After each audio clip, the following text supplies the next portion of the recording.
Hello and Assalamualaikum Habibi. Okay, so hari ni Hafiz ada share satu signal AUD JPY. So malam ni Hafiz akan terangkan kenapa Hafiz bagi reason untuk AUD JPY ni kita sell. And then bila once kita sell dia terus terjun banyak lah. Alright, so hari ni signal tak sharp sangat tetapi direction tu betul. Okay, direction betul, tak ada masalah lah. Selagi tak SL memang confirm akan terjun banyak ataupun terbang banyak. So Hafiz ni memang jenis trader yang fokus on direction. Alright, so Hafiz memang kalau direction cantik memang tak ada masalah untuk kita nak hold lama pun. Okay, cuma teknik untuk hold tu kena pandai. Macam Hafiz ajar dalam Hafiz Kongsi Ilmu ni, boleh guna teknik tu untuk grow account. Okay, alright, so untuk AUD JPY ni sebenarnya reason dia senang je. Okay, so ni yang kotak biru ni ialah zone yang Hafiz bagilah. Zone yang Hafiz bagi untuk sell tadi. So kita sell dekat sini lah. Alright, so kalau tengok sebenarnya AUD/JPY ni Hafiz bagi sebab dia dah break satu support, which is dekat sini support. Okay, so support dia, ini support, dia naik and then satu candle sudah break. Bila break, kita tak boleh anggap dia sebagai support. Kita kena anggap dia sebagai the new resistance belah sini. Okay, Hafiz buat macam ni lah. Okay, line purple ni, sebelum line purple ni, kita boleh anggap dia sebagai support. Okay, ni support, sini support, belakang-belakang sana support. Okay, tapi bila lepas je line warna purple ni, kita dah tak boleh anggap dia sebagai support sebab dia sudah breakout. Dekat sini sudah berlakunya satu breakout. Dia close dekat bawah ni. Candle close bawah ni. Okay, bila breakout, kita kena lawan sifat dia balik. Contoh dia support, kita buy. Support, kita fokus buy. Bila resistance, kita fokus sell. Tapi sekarang ni kita tahu sini ialah support. Tapi support ni sudah breakout. Dia sudah breakout. So bila breakout, kita kena lawan dia punya sifat. Yang sepatutnya buy, kita kena lawan, kita kena sell. Sebab di sini kita dah tak boleh anggap support dah. Kita kena anggap dia sebagai the new resistance. Okay, resistance yang baru. Alright, so sebab tu Hafiz bagi signal sell dekat sini. Okay, kenapa sell dekat sini? Sebab dia ada satu engulfing lah dekat sini.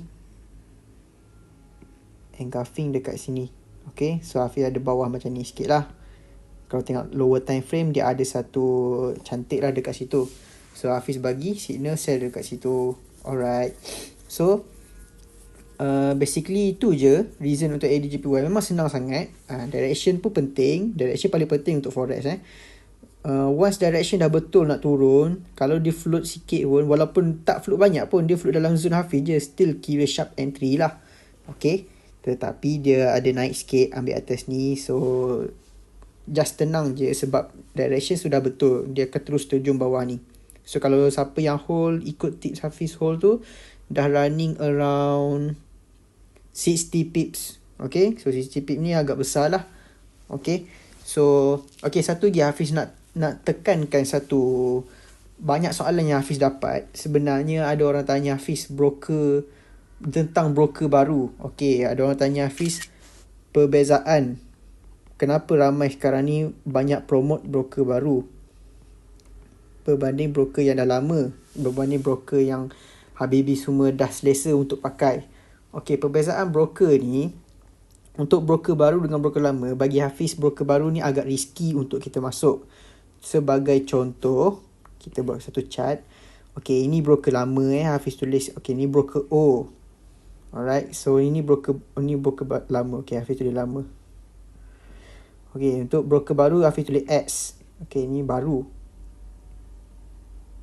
So Hafiz terangkanlah perbezaan broker ni. Apa risk yang kita patut tahu kalau kita pakai broker yang baru.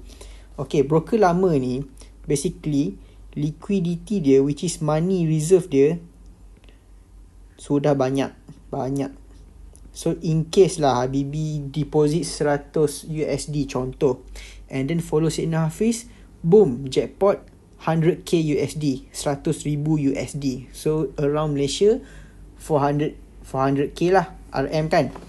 So in case lah macam tu dekat broker yang lama ni, broker O, withdraw no problem.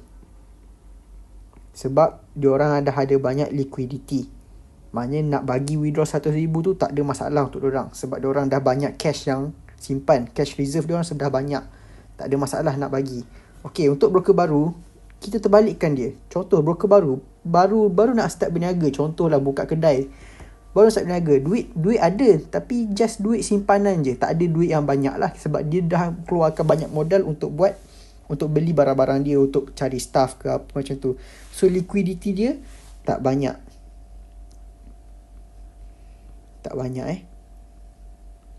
So, limited liquidity. Okay. So, broker baru ni pula, agenda dia untuk ditarik new client, dia akan cakap dia punya broker spread rendah. Okay, spread rendah ni kena faham. Habibi kena faham. Spread rendah ni sebenarnya hanyalah untuk membutakan mata kita sahaja. Okay, kenapa Hafiz cakap macam tu? Walaupun spread rendah, diorang ada commission tau. Contoh Habibi masuk AUD JPY tadi.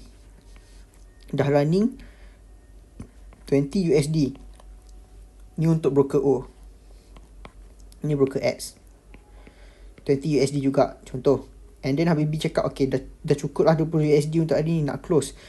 Faham, kita close, kita dapat profit total 20 USD. Untuk broker X ni, walaupun diorang cakap diorang punya spread lagi kecil daripada O, tetapi ingat bila kita close position X, boom, close, kita akan dapat 19 USD je. Sebab apa? 1 USD ni dia dah ambil ni sebagai commission broker. So yang mana lagi berbaloi? 20 USD or 19 USD? Okay? So kena faham dia tu. Spread kecil ni hanyalah untuk membutakan mata kita saja. Itu peranan, itu permainan broker lah.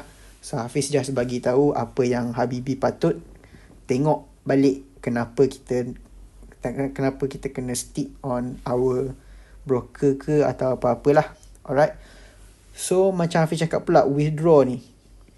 Contohlah situasi yang sama, masuk ADJPY 100 USD and then boom, jackpot 100k USD. Untuk broker X ni, sebab dia broker baru, dia tak ada cash reserve, dia tak ada duit untuk bagi kalau yang ada jackpot macam ni lah. Mungkin dia boleh withdraw tetapi akan ada banyak masalah. Dia akan cakap, oh ni tak boleh kira lah. Lepas tu dia akan cakap, okay, withdraw ni minggu depan baru masuk. Kalau broker O, mungkin malam ni terus masuk. Sebab dia dah duit banyak, dia dah ada banyak, dia dah berjuta duit. Setakat nak bayar untung jackpot 400,000 dia boleh bayar. Yang X ni, duit dia tak ada lagi. Cash dia tak banyak lagi. So dia nak bagi 400,000 ke orang, agak susah lah. Dia akan tangguh sampailah dia dah ada duit banyak, dia ada cash reserve yang banyak, baru dia boleh langsaikan hutang kita. Okay, so make sure perbezaan broker ni Habibi kena pandai-pandai pilih lah. Kalau Hafiz akan showkan OtterFX lah. Macam Hafiz personally pun pakai OtterFX. Okay, so OtterFX ni basically dah lama, dah around 6 to 7 years. Okay, dalam Malaysia ni. So memang dah lama. Kalau broker baru ni, senang je nak detect.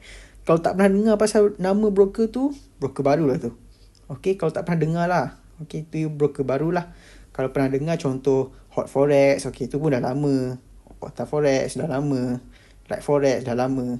Okay, so kalau tiba-tiba keluar broker baru yang tak pernah dengar, itu dah broker baru. So make sure hati-hati dalam memilih broker. Sebab broker ni ibarat bank. Nak pakai bank, kena cari bank yang kita trust lah. Okay, so kalau bank cekik-cekik, takkan kita nak simpan duit dalam tu kan, nanti hilang lah apalah macam tu lah, dia boleh lari ke apa. So nak pilih, kena pilih yang betul-betul kita yakin. Alright, so Hafiz just terangkan macam ni sebab ramai sangat yang PM Hafiz, broker baru ni boleh pakai ke apa ke, ada problem ke tak. Personally Hafiz tak ada experience dalam broker baru ni. Hafiz memang stick to one broker only. Sebab broker sekarang yang Hafiz pakai pun memang kalau setakat nak bayar 100k hari tu memang boleh masuk duit tu. Malam ni juga boleh masuk kalau withdraw petang tadi. Okay, in one day, in 24 hours memang boleh masuk. Broker X ni Hafiz tak pernah lagi lah. Okay, so make sure Habibi semua berhati-hati. Jangan tertipu dengan game broker. Okay, so that's all for tonight. Assalamualaikum.